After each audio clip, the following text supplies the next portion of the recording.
በዓለም ላይ ስለተፈጠሩ የኢኮኖሚ ቀውሶች ማውራት ከጀመርን ስምንተኛ ላይ ደርሰናል። በጣም የሚገርመው ስምንተኛውን የምናወራበት የዛሬ 53 ዓመት የነበረው ታሪክ ከአሁኗ ኢራን ላይ እየተፈጠረ ካለው ጋር ተመሳሳይነት ያለው ነው። በጣም ነው የሚገርመው። እንግዲህ በሃያኛው ክፍለ ዘመን ከተፈጠሩ ቀውሶች መካከል ነዳጅን መሰረት አድርጎ የተነሳው ቀውስ የመጀመሪያው በ1973 የነበረው ነው እና ለሁለተኛ ዙር በ1979 ነው የነዳጅ ቀውስ የነበሩና ሁለቱም ላይ ኢራን አለችበት እና አሁን ኢራን ከነ አሜሪካ ጋር በገባችው ጦርነት እየወሰደች ያለችው እርምጃ የዛሬ 53 ዓመት ከወሰደችው እርምጃ ጋር ይመሳሰላል። ቀውሱም እንደዛ ሊሆን ይችላል የሚል ስጋት ፈጥሯል እና በቀላሉ የነዳጅ ዋጋ ጨመረ ተብሎ የሚታለፍ አልነበረም። የዛሬ 53 ዓመት የነበረው ዘኦይል ሾክ ነው የሚባለው። የዓለም ፖለቲካ ስርዓትን ለውጧል። ኢኮኖሚዎችን ትራንስፎርም በሙሉ አድርጓል። ኢቭን ሀገራት እስከ ወዲያኛው ድረስ ለነዳጅ ያላቸው አመለካከት እንዲለወጥ ነው ያደረገው። በምን መልኩ እንደሆነ ከመጀመሪያው ጀምሮ ነግራቸዋለሁ። ከ1973 የመጀመሪያው ቀውስ የጀመረበት ነዳጅ የፖለቲካ መሳሪያ ሆኖ ያገለገለበት ወቅት ማለት ነው። አሁን ነዳጅ የሚተላለፍበትን ሰርጥ ኢራን የምትዘጋው እንደ መሳሪያ አድርጋ እየተጠቀመች ስለሆነ ነው እና በ1973 ላይ በኢትዮጵያ ወደ 66 አካባቢ ማለት ነው ኢትዮጵያ የነበረው የ66ቱም ቀውስ ከዚህ ጋር ይገናኛል። አመፅ እና በ1973 ላይ ግብፅና ሶሪያ እስራኤልን በድንገት በቃ ጥቃት ከፈቱ። እስራኤል የምትባለው ሀገር ላይ የአሁኗ ላይ ማለት ነው እና የዛን ጊዜ ብዙ የአውሮፓ ሀገራቶችና አሜሪካ ለእስራኤል አገዙ። አሁንም እስራኤልና አሜሪካ ኢራን ላይ እንደከፈቱት እንደማለት ነው። ልክ ይህን ሲመለከቱ የአረብ ሀገራቶች ለፖለቲካ ሲሉ ነዳጅን መጠቀም ጀምሩ። የዛን ጊዜ አውሮፓና አሜሪካ ለእስራኤል ሲያግዙ የሶሪያም ግብፅም የሙስሊም ሀገራቶች ስለሆኑ ለእነሱ ለመወገን በሚል አረብ ሀገራቶች ነዳጅነት ፖለቲካ መጠቀም ጀመሩ። በማን በኩል? በኦፔክ። ኦፔክ የተቋቋመው በ1960 ነው እና ኦርጋናይዜሽን ኦፍ ፔትሮሊየም ኤክስፖርቲንግ ካንትሪስ ናቸው እነዚህ እና አባል የሚባሉ ሀገራቶች በየጊዜው ይለዋውጣሉ። ግን መስራች የነበሩት በዛ ወቅትም የነበሩት ዋናዎቹ ኢራን ነበረች፣ ኢራቅ ነበረች፣ ኩዌት አሁንም አሉ፣ ሳውዲ አረቢያ፣ ቬንዙዌላ ነበረች የዛን ጊዜ ኳታር ነበረች፣ ኢንዶኔዥያም አባል ነበረች፣ ሊቢያ፣ ዩናይትድ አረብ ኤሚሬት፣ አቡዳቢ፣ አልጄሪያ እና ናይጄሪያ ነበሩ የዛን ጊዜ የነበሩት። አሁን ያሉት የኦፔክ አባላቶች 12 ናቸው እና ኳታርና ኢንዶኔዥያ ከዛ ወጥተዋል። ግን እነ ኮንጎ፣ ጊኒ፣ ጋቦን ተቀላቅለውበት 12 አባል ሀገራቶች አሉበት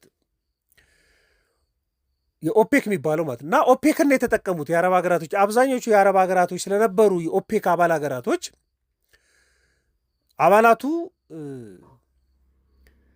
ምን ማድረግ ጀመሩ? የነዳጅ ማዕቀብ ጣሉ። በቃ ነዳጅ መላክ አቆሙ ማለት ነው። ወደ አሜሪካና ወደ ተወሰኑ የአውሮፓ ሀገራቶች ነዳጅ ማቅረብ አቆሙ። ለእስራኤል እገዛ እያደረግች ነው በሚል ደግሞ የሚገርመው በወቅቱ ላይ በጣም ብዙ የዓለም ሀገራቶች በአረብ ነዳጅ ላይ ጥገኛ ነበር የነበሩት።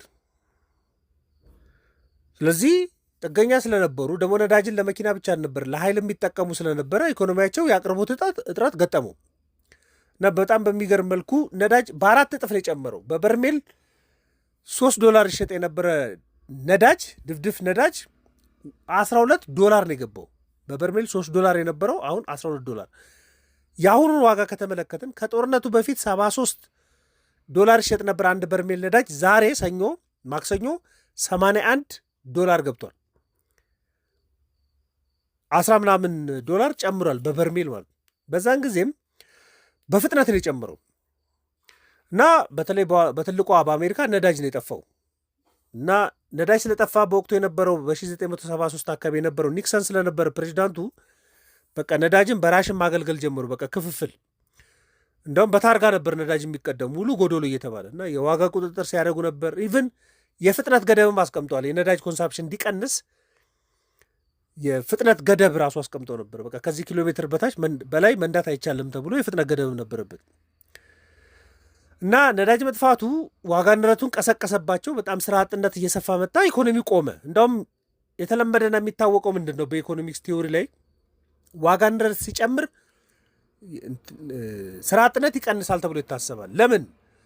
አምራቾች የማምረት ኢነርጂ ያገኛሉ ዋጋ ንረት ሲጨምር። ስለዚህ ብዙ ለማምረት ሲሉ ብዙ ሰራተኛ ይቀጥራሉ፣ ስራ አጥነት ይቀንሳል ተብሎ ይታሰባል። የፊሊፕ ከርቭ የሚባለው ሁለቱም አንድ ላይ ሲመጡ ግን ስታግፍሌሽን የሚባለው ዋጋ ንረቱም ሲያድግ ስራ አጥነቱም አንድ ላይ ሲያድግ እና አሜሪካ ይሄን የተፈጠረባት እና እንደምንም ከዚህ ቀውስ ጦርነቱም ስላለቀ ለማገገም ጥረት ሲያደርጉ ነበር። ጥሩ እያገገሙ ነበር። ግን በጣም የሚገርመው ድጋሚ ደግሞ በ1979 ድጋሚ ተደገመ። ከ5 ዓመት በኋላ ደግሞ ሌላ ቀውስ መጣባቸው።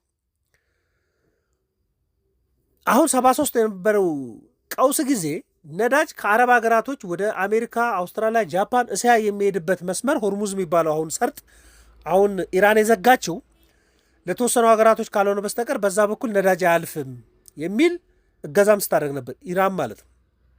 በጣም ችግር ነው የነበረው በዓለም ላይ በጣም የነዳጅ ቀውስ ነው የተከሰተው። ሆርሙዝን የሚባለውን ሰርጥ ይዛ ነበር መተላለፊያ ማለት ነው። አሁንም የዓለም ከ20% በላይ ነዳጅ የሚተላለፈው ሆርሙዝ በሚባለው ኢራን በምትዋሰንበት በኩል በኢራን በኩል የሚያልፈው ሰርጥ ጋር ነው መርከቦች የሚያልፉት። በቃ ነዳጅ ወሳኝ የሚባለው መተላለፊያ ነው። እንግዲህ ባህሩ በጣም የሚጠብበት ቦታ ሰርጡ በጣም የሚጠብበት ቦታ ላይ 33 ኪሎ ሜትር ነው የሚባለው። በዓለም አቀፍ ሕግ ደግሞ አንድ ሀገር ለባህር ቅርብ ከሆነች እስከ 20 ኪሎ ሜትር ድረስ ያንን ባህር አክሰስ የማድረግ መብት አላት። እንደሷ ነው የሚቆጠረው። ስለዚህ ከ33 ኪሎ ሜትር ጠባቧን ፓርት 20 ምናምን ኪሎ ሜትሩን ኢራን ትቆጣጠራለች። አሁን ለዚህ ነው በቃ ኢራን ዘጋች የሚባለው። አደገኛ የሚያደርገው እሱ ነው። በ1973 ይህንን ተግብራም ነበር እና የዓለም ኢኮኖሚ እያገገመ በነበረበት ደግሞ ከ5 ዓመት በኋላ በ1979 ደግሞ ድጋሚ የነዳጅ ቀውስ መጣ። እሱ እንኳን ቀውስ የመጣው አሁንም ከኢራን ጋር የሚገናኝ ነው። ለምን ከተባለ በ1973 አካባቢ ላይ የኢራን አብዮት ተነሳ። ኢስላሚክ ሪፐብሊክ ኦፍ ኢራን አሁን መሪዋ እንደተገደሉባት ማለት ነው እና በ1979 አካባቢ ላይ አዲስ አብዮት ተቀስቅሶ ነበር። በ1979 የመጀመሪያው ላይ የኢራን ገዢ የነበሩት ከስልጣን ተወገዱ እና ሀገሪቷ ከፍተኛ የፖለቲካ አለመረጋጋት አጋጥሟት ነበር በወቅቱ ማለት ነው እና የነዳጅ ምርት ወድቆ ነበር።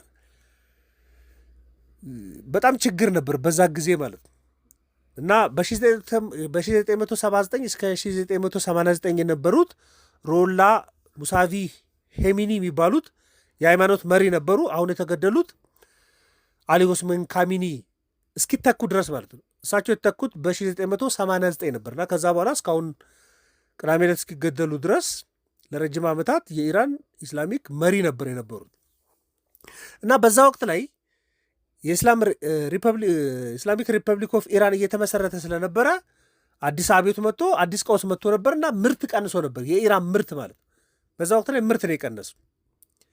ለምን ከተባለ ኢራን ከፍተኛ ነዳጅ አቅራቢ ነበረች በወቅቱ። ምርቷ ሲቀንስ የዓለም አቅርቦት ወረደ። አሁን ዋጋው ያው በጣም አድጓል። ዋጋ እጥፍ ነው የሆነው። በበርሜል $15 ነበር በዛ ወቅት ላይ ነበረው። ከእጥፍ እጥፍ በላይ በአንድ የገባው ስንት ነው? $139 ድረስ ደረሰ።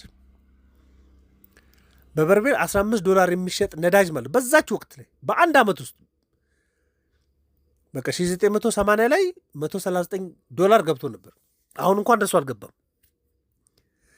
አሁን አቅርቦቱ በ1973 አሁን እንደነበረው አልነበረም፣ የከፋ አልነበረም። ነገር ግን ሰዎች ከ5 ዓመት በፊት የነበረው ቀውስ የ1973 ቀውስ ጭንቅላታቸው ስላለ በቃ እሱ መሯሯጥም ሲመጣ እጥረቱን በጣም ከፍተኛ እያደረገው መጣ እና በወቅቱ ላይ የአሜሪካ ፕሬዚዳንት የነበሩት ጂሚ ካርተር ስለነበሩ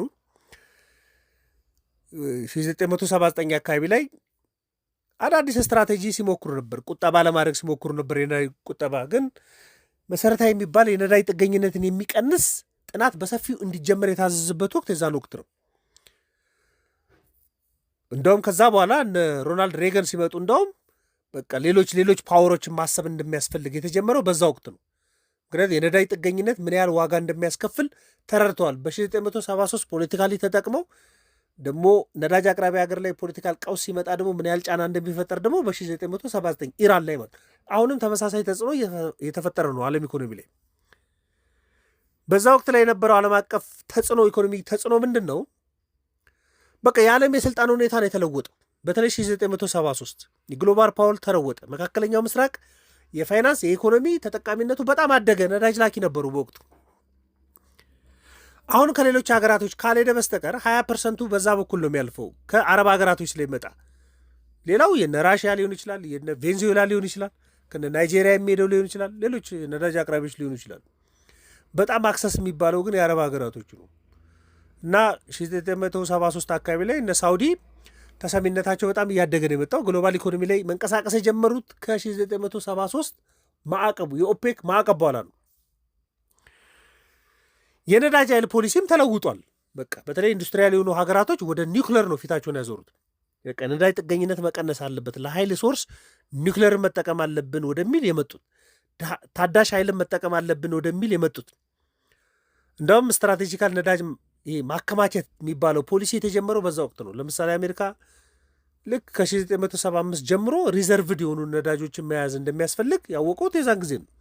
አይ ቲንክ አሁንም እሱን ስትራቴጂ እየተጠቀመች ነው አሜሪካ። ቬንዙዌላን ይዛ ቬንዙዌላ ያለውን በጣም ከፍተኛ ሪዘርቭ ከያዘች በኋላ ነው ኢራን ውስጥ ጠብ የገባቸው። ስለዚህ የቬንዙዌላ ሪዘርቭ እንደምትጠቀም ታውቃለች። እንደ 1970ዎቹ አካባቢ ላይ ተጽዕኖ ውስጥ ትገባለች ተብሎ አይታሰብም። የኢኮኖሚ ፖሊሲም ተለውጧል። በተለይ ከሁለተኛው ዓለም ጦርነት በኋላ እያገገመ የነበረ ኢኮኖሚ ወደ ኋላ እንዲመለስ ነው ያደርገው። የነዳጅ ቀውሱ በጣም አደገኛ ነው። ነዳጅ አሁንም አደገኛ ነው በጣም ሀገራቶች ከዛ በኋላ እንዳውም ዋጋ ንረትን ለመከላከል በማሰብ በጣም ብዙ ስራ ሲሰሩ ነበር። ይህ በቃ ሊበራላይዜሽን በጣም አስፋፍተዋል የሚባሉት የእንግሊዝ መሪ በወቅቱ የነበሩት ማርጋሬት ታቸር፣ የአሜሪካ መሪ የነበሩት ሮናልድ ሬገን በስማቸው እስኪጠቀስ ድረስ ሬገኖሎጂ የሚባል ሀሳብ እስኪመጣ ድረስ በቃ ገበያውን ለመቆጣጠር አዳዲስ ስልቶች እንዲነድፉ ነበር ያደረገው።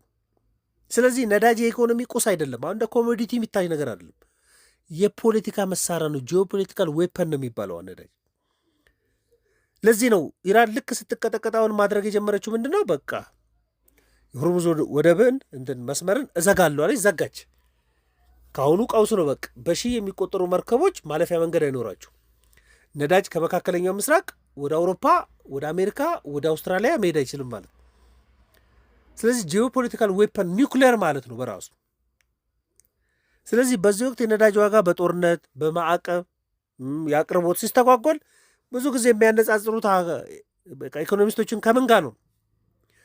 ከ1973ና 79 ጋር ማለት። አሁንም እችን ወቅት እኔ እንደ አጋጣሚ ነው የመጣው። ኦፍኮርስ ግን የኢራን ጦርነት እኔ በዓለም ላይ የተከሰቱ የኢኮኖሚ ቀውሶችን ከ14ኛው ክፍለ ዘመን ጀምሮ እያቀረብኩላቸው አሁን 8ኛ ክፍል ላይ ደርሰናል። በአጋጣሚ ግን ተገጣጥሟል። አሁን የኢራን ኬዝና አሁን ማቀርብላችሁ 8ኛው ክፍልና አሁን ኢራን ያለችበት ሁኔታ ስለተገጣጠመ አይ ቲንክ ጥሩ መረጃ ይሆናችኋል ብዬ ነው ያቀረብኩላችሁ። ፔጁን ላይክ፣ ሰብስክራይብ እንድታደርጉ ጋብዛችኋለሁ። መልካም ቀን።